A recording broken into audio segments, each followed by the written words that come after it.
I honestly can't describe to you guys what we all just witnessed yesterday.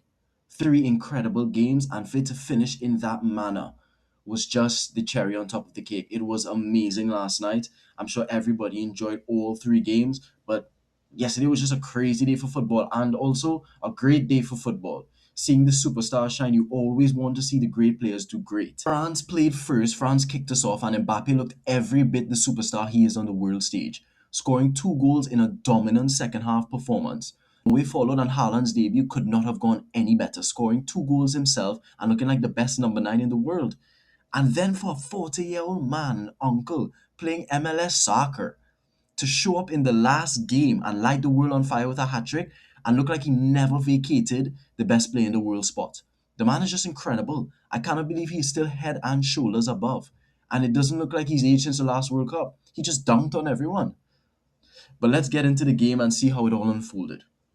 When the lineups came out, I was a bit concerned not seeing their first choice striker Julian Alvarez in the starting 11, understanding that he was coming back from a high ankle sprain.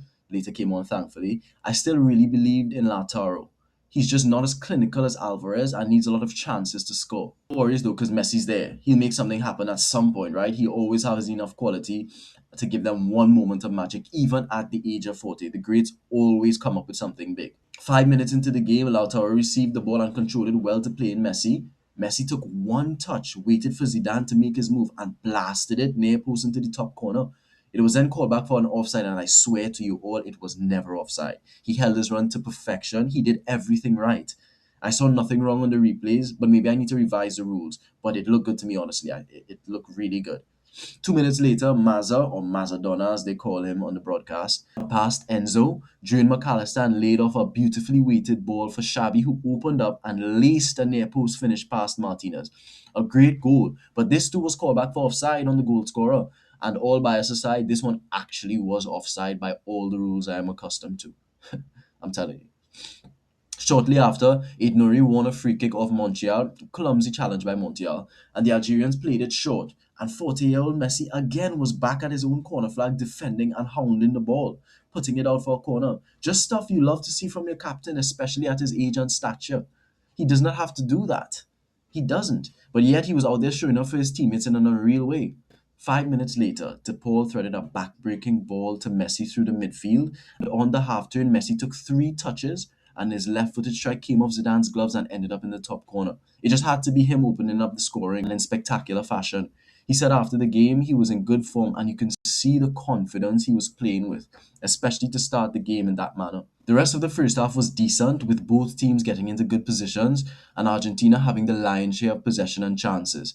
McAllister had a good chance to end the half with his head from a Messi free kick about 40 yards out. But coming out from the break, Argentina made three changes between halftime and the 55-minute mark, bringing on most notably Julian Alvarez, who looked a bit off his game with a couple of misplaced passes and mistimed tackles. But I think we all know at some point he's going to get up to game speed as the tournament progresses, because he was second best at every ball and in every due. But he will be better. We know that. Argentina and Algeria exchanged chances until McAllister's shot from distance in the 60th minute failed to be safely cleared or held by Zidane, and who else was there waiting for him to make a mistake than Messi? The little man, very opportunistic in this instance, but it was great anticipation by him to be in the right place at the right time. And just on his anticipation, just watching Messi, I felt as though he knew what was going to happen way before it was going to happen. Sometimes he'd just be standing up there and be like, he's just standing there and he's watching it and he knows exactly where everyone is and he knows exactly where the ball is going to be. It just his anticipation is too great, even as 40. I think it's at its highest it has ever been at 40 years old. So just like that, he was one goal behind Miroslav Klose for Germany for most goals scored in World Cup history and level with Ronaldo Nazario of Brazil on 15. You could really not write a better script up to this point. And as if things could not get any better, there he was receiving a pass from Nico Gonzalez in a move Messi himself started, and his trademark run along the box and finish into the bottom left corner. An absolute snooker shot to secure his first ever World Cup hat trick, which is crazy, and move level on goals with Miroslav Klose for having the most goals in FIFA World Cup history. And this is his sixth World Cup. The game finished 3-0 in favor of the defending champions. Honestly, guys, I didn't write much notes for this. I was so engaged and in awe by what I was witnessing, and I'm sure everyone else could relate. It is just such a privilege to watch this man play and at this high of a level at his age. A man responsible for so many joyful moments in many people's lives over 20 years. To still be on the receiving end of such footballing excellence is an honor. This might simply be the greatest footballer ever to walk the earth. And I'm glad he went to the MLS where he doesn't get as much PR as Europe, because we were becoming numb to the greatness he put on display week in and week out. Thank you, Messi. Even though I'm not backing Argentina to win, seeing him win another would be just as good as any of my preferred outcomes. Messi. What a guy. What a guy. He's just so unreal. Switching over to France now, though, game played at the MetLife Stadium in New York, New Jersey. The French played one of the most challenging opponents and a team that has a great case for the best team in Africa, Senegal. When the lineup came out, I watched the French team top to bottom, and forget Spain, forget Argentina, Brazil, and even Germany. The French team is the best team in the world. The attacking talent alone is like watching the Avengers or the Justice League. Everyone is world class in their own right. Everyone's names also end in a A sound as well on top. Mbappe, Dembele, Olise, Doué. Despite all the attacking talent, though, France struggled to get going in the first half. Senegal immediately looked like a strong matchup for the French as the Africans had a lot of the possession in the opening stages and just overall looked the more comfortable of the two sides. Truly speaking, France looked disjointed. They really did. They looked like an attack and a defense with no midfield. Rabiot and Chouameni were not doing a good job of transitioning the ball from defense to attack. So many times you saw Upamecano, Saliba, and Koundé just passing it from side to side, looking for somebody to come at least into the midfield to receive the ball on the half turn and supply the attackers. Olise, who was playing right wing, was dropping into his own half to collect balls from his centre backs. It just looks so strange because I've never seen him do that. We then saw Dembele drop into his own half to collect the ball and try to be progressive on the half turn. I remember thinking, where's Rabiot? Not saying that he is a solution to facilitating the attackers, but at one point I saw him playing much higher up than Dembele. And I said to myself, well, that can't happen. There was no conduit in the French midfield. France has to be very concerned about this when getting into the knockout rounds. Those teams with great midfields will look to dominate the most important area of the pitch, which would starve the French attack. So the tempo of the game was slow, which I think greatly suited the Senegalese, as France's main men thrive on space and pace. Senegal controlled the tempo, making it more physical and a tight game.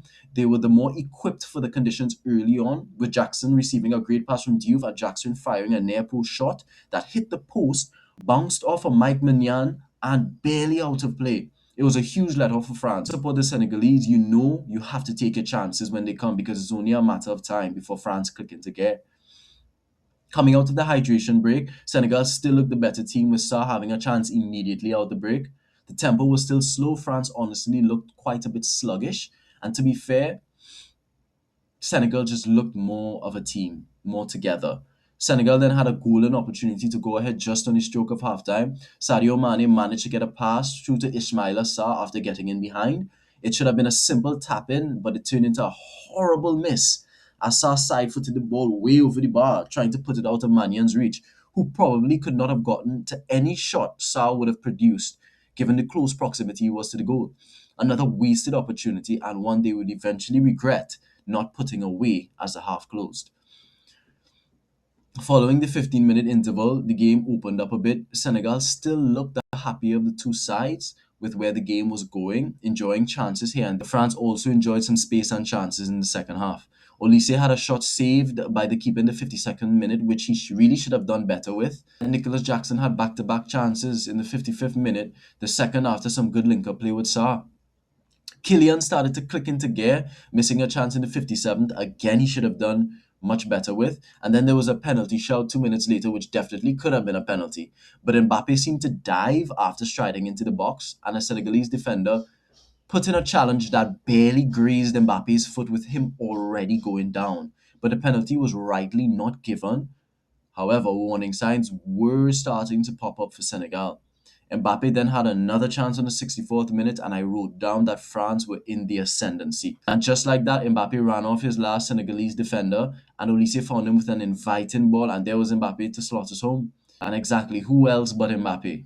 I had him as the winner of the Golden Boot, and despite missing some chances, he opened his account with a proper finish, and France started to turn the tide. Just before the hydration break, Senegal equalized through Ismail Assar, but it was ruled out as offside. France seemed to hold on to possession a bit more after the pause, and in the 80th minute, Didier Deschamps took out Ousmane Dembele and brought on Bradley Barcola. 2 minutes later, Barcola was running in behind with a through ball from Rabiot, took a couple touches, and of course, Mendy came running out of his goal with his big frame, and Barcola calmly chipped it over him for 2-0. An absolute peach of a goal, putting the contest out of reach for the Africans. France held on to possession well into stoppage time before Ibrahim Mbaye got a goal back for Senegal, bashing it into the roof of the net. This gave Deschamps some concern and he threw his water bottle on the ground. But an Olise run into Senegalese territory after being fouled, he stopped playing, but the referee played the advantage, and the ball, of course, rolled into the path of Mbappe, who whipped an absolute worldly of a goal into the top corner. No chance for Mendy, and he capped off a good win, moving into third all-time for the most goals in FIFA World Cup history. Now, quickly on Norway versus Iraq, I expected Norway to win. They have been one of the hottest teams in the world, losing only one game since last November, but they dominated losing only one game since last November, but they dominated the game with each team struggling to find their footing before the 20-minute mark. Two goals from Haaland in typical Haaland fashion ensured the comeback Iraq was mounting after equalizing was quickly quelled. The Norwegians dominated the second half, scoring two late goals and casting aside what seems to be a weak Iraq team, but still a team with a lot of spirit. Now, Erling Haaland, Kylian Mbappe, and Lionel Messi are all eyeing the tournament's golden boot after extraordinary showings in their first day of action. Now, we hope we get more five-star performances from the legends and young talent resuming today with Portugal versus the Democratic Republic of Congo in less than an hour. I'm expecting a dominant performance from Portugal, who boast one of the strongest teams in the world. Ronaldo, I anticipate, will have a field day, supported by an arsenal filled with attacking talent. Now, just looking ahead to the games today, guys. Obviously, Portugal are playing DR Congo. I have Portugal winning this 4-0. That's at 1 p.m. At 4 p.m., we have England versus Croatia. It's coming home. I have this finishing as a 2-2 draw between England and Croatia. I think Croatia is still a very good team. I think England is still a very good team. But I think it'll take some time for England to gel, get back to a really high level that we have come to expect from them. So I think that game will finish 2-all. In the 7 p.m. game, Ghana versus Panama, I have Ghana winning this 1-0. I'm hoping Semenyo scores, but yes, I have Ghana winning that 1-0. And then in the late game at 10 p.m., we have Uzbekistan versus Colombia. And I think Colombia is pretty good. I think they have an argument for the second best team in CONMEBOL behind Argentina ahead of Brazil. And I have Colombia winning this 3-0. I have Colombia doing well. So yes, 4 games today, and they're guaranteed to all be great ones. Guys, just let me know in the comments who you all have winning in each of the 4 games. Give me your score predictions as well. Don't forget to like, comment, share, and subscribe. And I'll see you all in the next one.